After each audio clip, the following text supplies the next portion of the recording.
No, I was gonna say I was gonna get at the ending. Oh, the ending. Okay, Yeah. and I'll kind of lead up to how it ended.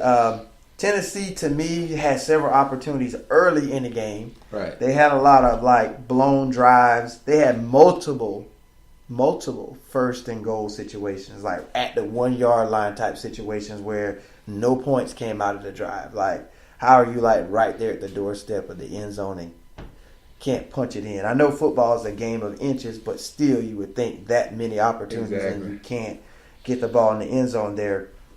Florida fumbled away a touchdown at the 2 yard line in the fourth quarter, which really gave Tennessee the opportunity to come back in the game and then kind of open the door for them there. Florida was kind of had the foot on the throat and they just couldn't close it.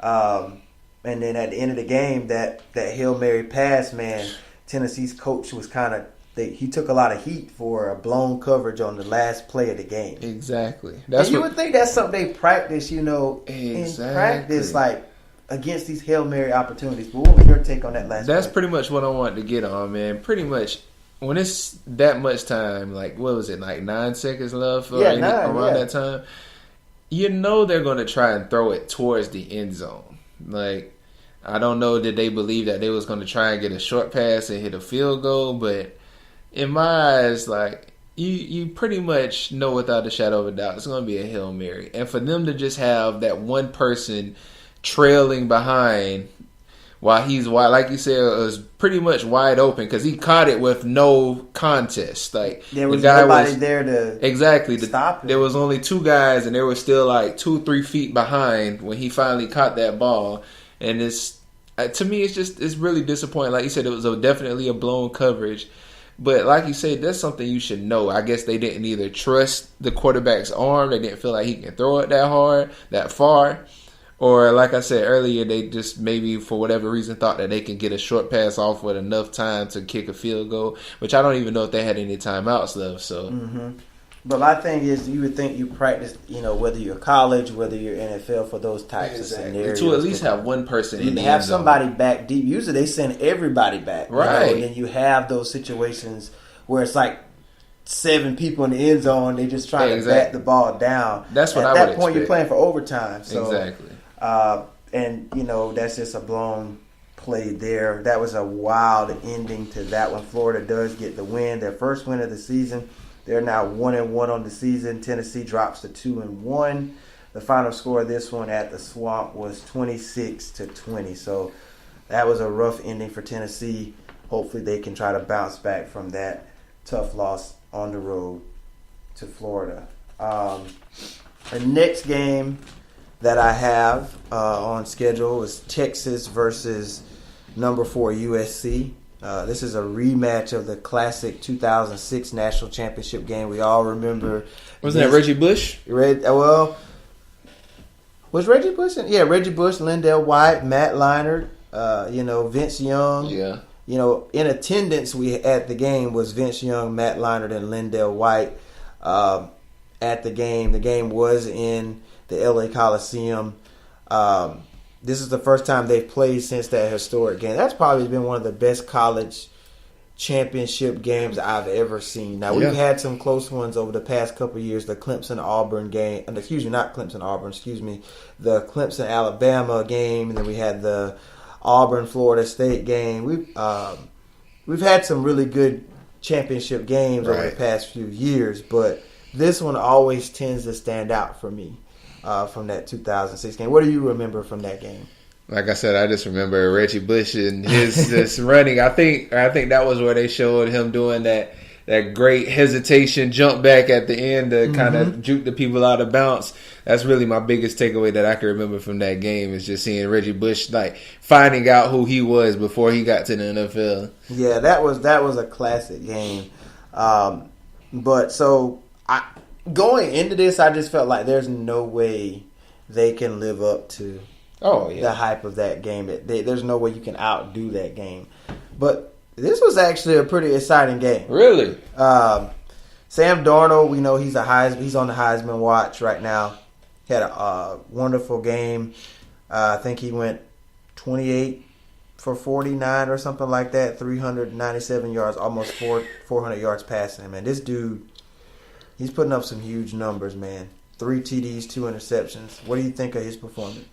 I mean, Sam Darnold, to me, I guess, is a sleeper that shouldn't be a sleeper to me. Mm-hmm. Like I said, USC altogether is starting to build themselves back up. Mm-hmm. Like I said, from that 2006, around that era where they were, like I said, in the top championships, and they're really starting to come together as a complete team, and Sam Darnold is really taking the helm as being just the captain, the leader of the offense. So he's one that, he altogether already his season QBR is 76.8, and that's really good coming for a quarterback. So, and then USC's one of their receivers, D. Burnett, 8 receptions, 123 yards receiving, and 2 touchdowns in this game. So he had a huge game.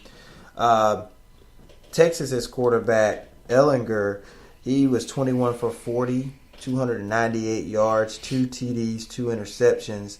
And his receiver, C. Johnson, 7 receptions, 191 yards. So I'll kind of give you a kind of rundown of how this game ended. USC tied the game at the end of regulation. So we're tied at 17.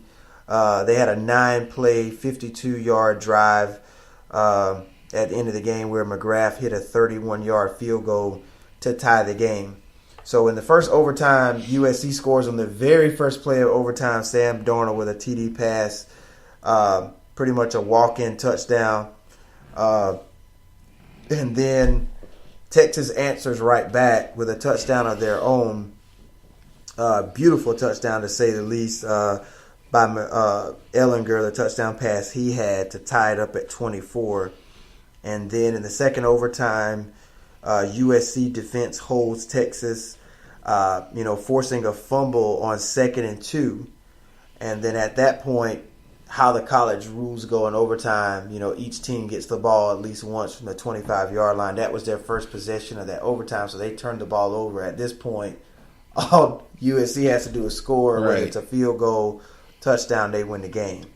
And then at the end of the game, that's exactly what they did. McGrath hit a 43-yarder for the win. So pretty much I'm thinking this is the sequel. This time USC gets their revenge versus Texas after they lost that championship game to them in 2006. It did live up to the hype. I didn't think it would. What do you feel this game does for Sam Darnold's stock for the Heisman? You think this kind of builds him up? They're 3-0 right now, all 3 games at home. What do you think that does for him? I mean, it definitely have to look at them. It's definitely a potential right now.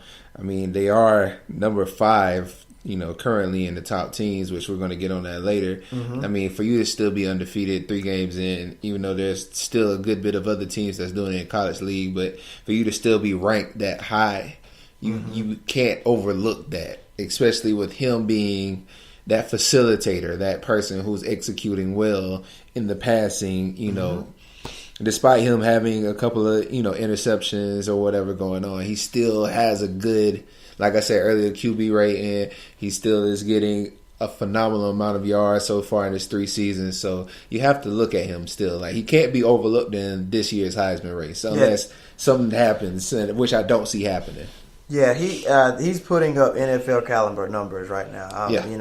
Throwing for nearly 400 yards. I mean, just the way he executes his offensive game plan, the way he goes out there and runs USC's offense, it looks really good right now. I could definitely see him making a big splash in the NFL draft and potentially, being up there in that conversation for the Heisman Trophy. You got any other scores from some other games that you want to go over? I wanted to look at some of the blowout games, basically, in which a lot of these actually came from some of our Heisman contesters. One being Oklahoma against Tulane. So, of course, like I said, 56-14 with Baker Mayfield.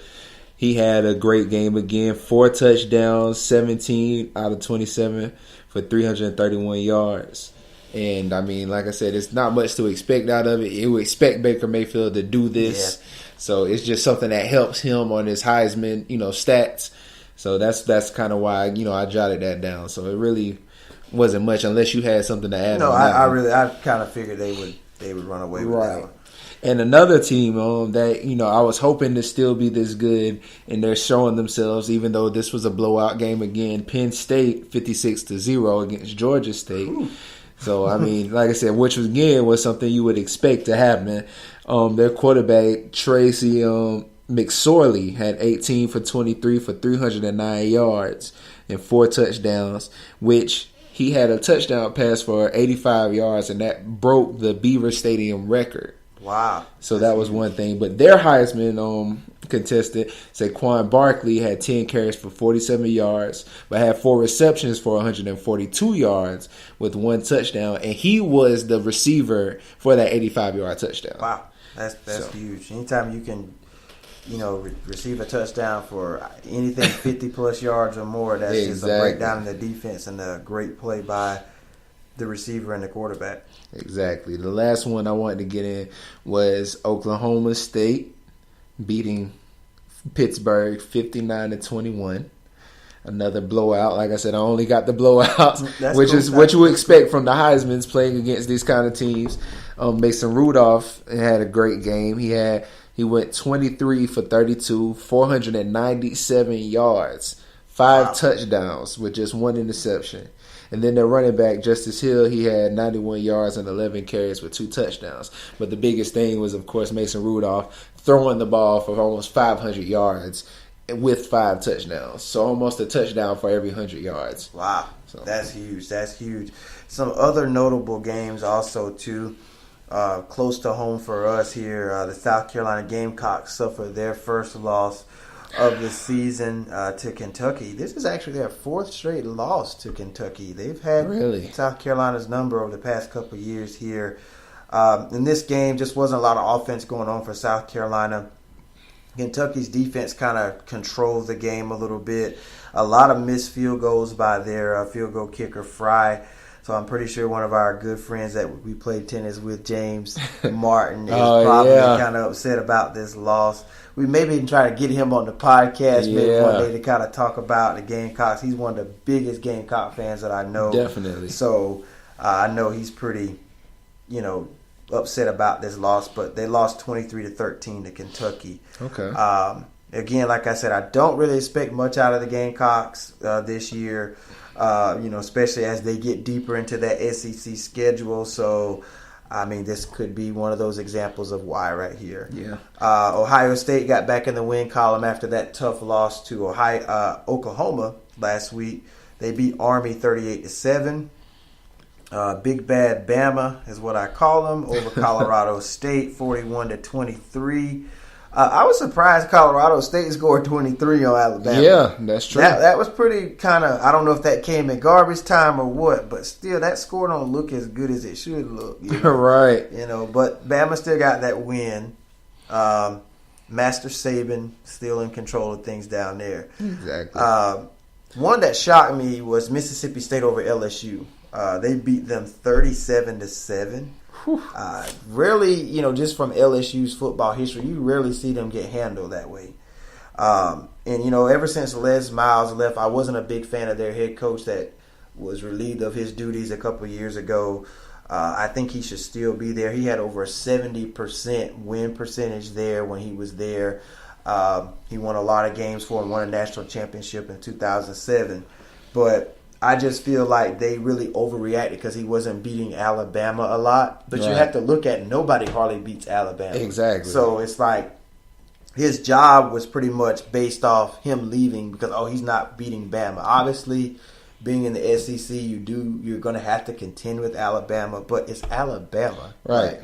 I mean, he's beating everybody else. I know you're in it to win championships, and Alabama's one of those teams on that side, unfortunately, that you have to try to get past. But, that's just my thought on it. They lost in a lopsided game to Mississippi State. We know Mississippi State was a part of that whole 85-yard loss debacle last week against LA Tech. So they bounced back. I mean, they beat LA Tech, but still, that's one of the probably plays we'll keep replaying throughout the season. The worst play. The worst play of the year. I don't know if you hit Michigan, but Michigan over Air Force 29-13. Okay. Auburn got back in the win column as well after their loss to Clemson the week before, 24-10 over Mercer. Hey,